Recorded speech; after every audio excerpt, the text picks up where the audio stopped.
Hello students, कैसे हैं आप सब। Welcome back to my YouTube channel सीखो बेटा सीखो। आज मैं लेकर आया हूँ क्वेश्चन नंबर 9 क्लास 10th के लिए, जो NIOS की बुक का चैप्टर नंबर 8 और एक्सरसाइज 8.2 का बहुत इम्पोर्टेंट क्वेश्चन है। ये क्वेश्चन सिर्फ NIOS ही के लिए नहीं बल्कि CBSE और एनी अदर बोर्ड्स के लिए भी बहुत हेल्पफुल होगा। चलिए करते हैं क्वेश्चन। क्वेश्चन है, a rise of 25% in the price of sugar compels a person to buy 1.5 kg of sugar less for 240 rupees. Find the increased price as well as the original price per kg of sugar. इस question में कहना है कि एक जो sugar थी उसके rate में 25% इंक्रीज होने की वजह से एक पर्सन जो डेली यूज़ के लिए शुगर ख़रीदता होगा उसने कम ख़रीदी 1.5 kg ऑफ शुगर 240 रुपीज़ में। यानी एक पहले आप समझ लीजिए, एक पर्सन है उसने 240 रुपीज़ को की शुगर लेनी ही लेनी है उसको, तो 25% प्राइस बढ़ने की वजह से उसने 1.5 kg शुगर कम ली। तो अब हमें बताना है increase price as well as the original price, यानी पहले कितने रुपए की शुगर थी और बाद में जब बढ़ोतरी हुई तो कितने रुपए की शुगर हुई। चलिए करते हैं solution. Let the original price of sugar X rupees. हमने सपोज कर लिया कि ओरिजिनल प्राइस ऑफ शुगर जो है वो X है and the man bye sugar Y kg। और जो मैन है यानी कि जो पर्सन है उसने ख़रीदी शुगर Y kg। अब हमें पता नहीं कि कितनी kg ख़रीदी है, तो अकॉर्डिंग टू क्वेश्चन अब जब हम कोई चीज़ ख़रीदते हैं तो उसकी मल्टीप्लाई कराते हैं प्राइस और कितनी kg ख़रीदते हैं उससे, तो हमारे पास रुपीज़ निकल के आ जाता है कि हमें कितने रुपए पे करना है। यानी कि अब एक उस पर्सन ने X ख़रीदी शुगर X रुपीज़ की, यानी X रुपीज़ पर kg, ठीक, X पर kg इंटू Y इतनी kg ख़रीदी तो 240 रुपीज़ दिए उसने। अब हमें ये बात तो पता है कि उसने 240 रुपीज़ की ख़रीदी है शुगर। अब नाउ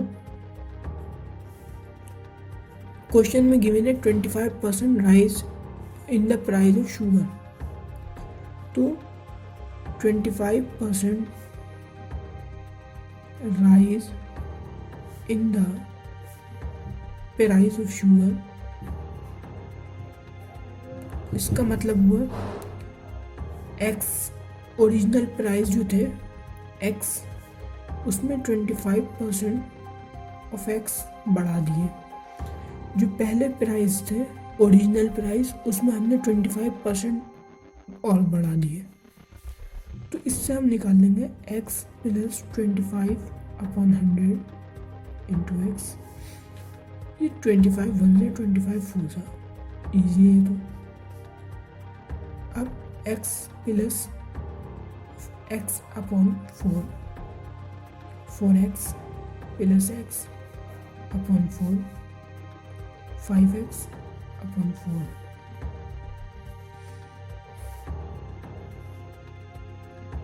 ठीक है, अब हमारे पास प्राइस निकल के आ गए कि प्राइस 25% बढ़ने के बाद इतने रुपए की बिकी होगी। ठीक है, जब हम X की वैल्यू निकाल लेंगे तो हम इसमें पुट करके वैल्यू निकाल लेंगे। अब क्या करें, अब हमें पता है नाउ 240 रुपीज़ की शुगर ख़रीदी, ये बात पता है हमें, ऊपर है 240 रुपीज़ की शुगर ख़रीदी। बाद में इसको फिर उसके बाद कितने रुपए की ख़रीदी, 5x/4 इंटू, जैसे ऊपर मल्टीप्लाई करी थी y से, जब रेट बढ़े नहीं थे, अब रेट बढ़ गए, जब रेट बढ़ गए तो उसने 1.5 kg शुगर कम ली, तो अब हम y की प्राइस में से 1.5 kg माइनस कर देंगे। ठीक है, ये आ गई, अमाउंट तो सेम आएगी। देखिए मेरी बात समझिए, जब ओरिजिनल कॉस्ट थी तो उस पर उसने y रुपीज़ की ख़रीदी, y kg ख़रीदी x से, तो 240 रुपीज़ देने पड़े उसे। लेकिन अब जब 25% प्राइस बढ़ गए तो उसने 1.5 kg शुगर कम ली, तो इसलिए हम y में से माइनस कर देंगे 1.5 kg। जो इन दोनों का की मल्टीप्लाई होगी वही तो 240 बनेगा। तो अब 240 5x/4, अब जब इसकी इससे मल्टीप्लाई होगी तो ये बन जाएगा, और जब इसकी इससे मल्टीप्लाई होगी तो ये ऐसे बन जाएगा। ये बात तो आपको पता ही है कि जब ब्रैकेट की मल्टीप्लाई बाहर वाले से होती तो दोनों की होगी। ये बन गया।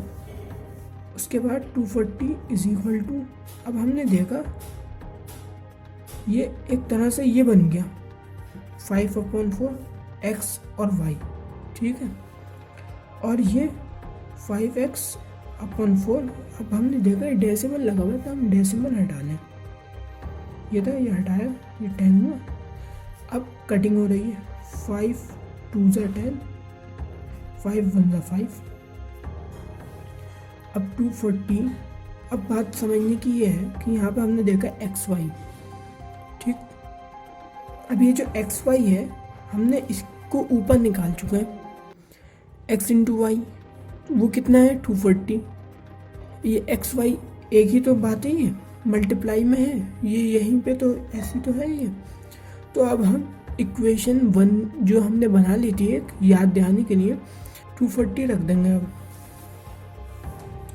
ठीक है, पहले तो 5/4 ऐसे आया और इंटू xy की जगह पे 240।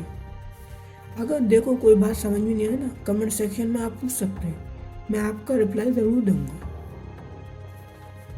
फिर यहाँ पे ये x हुआ और ये 15 बचा, x × 15 और अपॉन में 4 2 × 8, समझ में आ गई, यानी 15x है।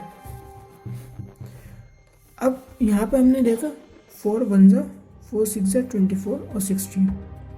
अब 240 = 6 5 × 30 300 माइनस 15x/8। अब यहाँ पे एलसीएम लेंगे, 240 = 8 3 × 24 माइनस 15x। एलसीएम लेना तो आता ही है आपसे, ये आ गया। उसके बाद अब क्या करेंगे, अब करेंगे क्रॉस मल्टीप्लाई। अब क्रॉस मल्टीप्लाई करने के बाद 240 × 8 = 2400 माइनस 15x। ये क्या मल्टीप्लाई होगी, 8 0 8 4 32 8 2 16 7 1 9 2 0 2 4 0 माइनस 15x। अब ये दोनों एक जगह आ जाएंगे, 1920 माइनस, ये प्लस में था तो माइनस में आ जाएगा, माइनस का 15x। अब 0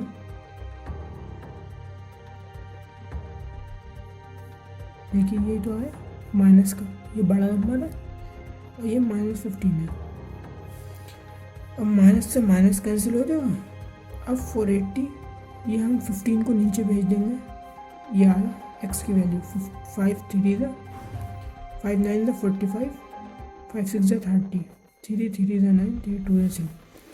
यहाँ से हमें वैल्यू पता चल गई x की 32, यानी कि ओरिजिनल प्राइस ऑफ शुगर कितने हुए 32।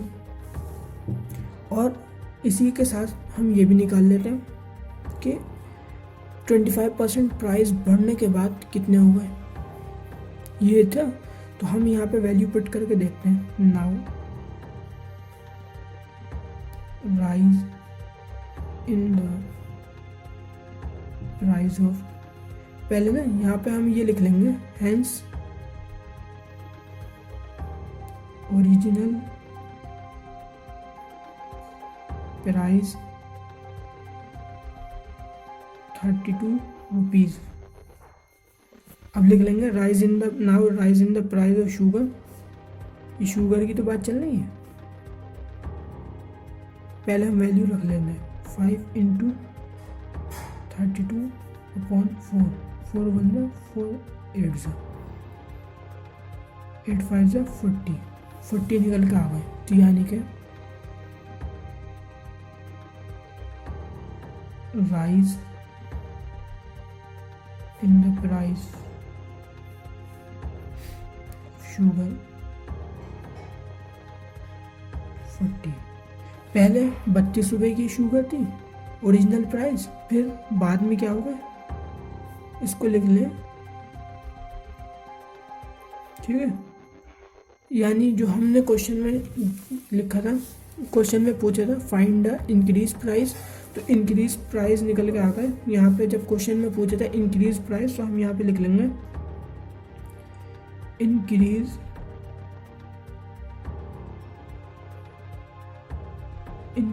प्राइस ऑफ शुगर इतने, और ओरिजिनल प्राइस कितने हैं, ओरिजिनल प्राइस है 32। ठीक है, समझ में आ गया। अगर कोई भी बात हो तो आप कमेंट सेक्शन में पूछ सकते हैं, और आपको समझ में आ गया हो तो इसको ज़रूर लाइक कीजिएगा, ताकि मैं भी मोटिवेट हूँ कि मेरे बच्चों को समझ में आया। और अगर अभी तक आपने चैनल को सब्सक्राइब नहीं किया है तो आप अभी चैनल को सब्सक्राइब कर दिए। Thank you and have a nice day.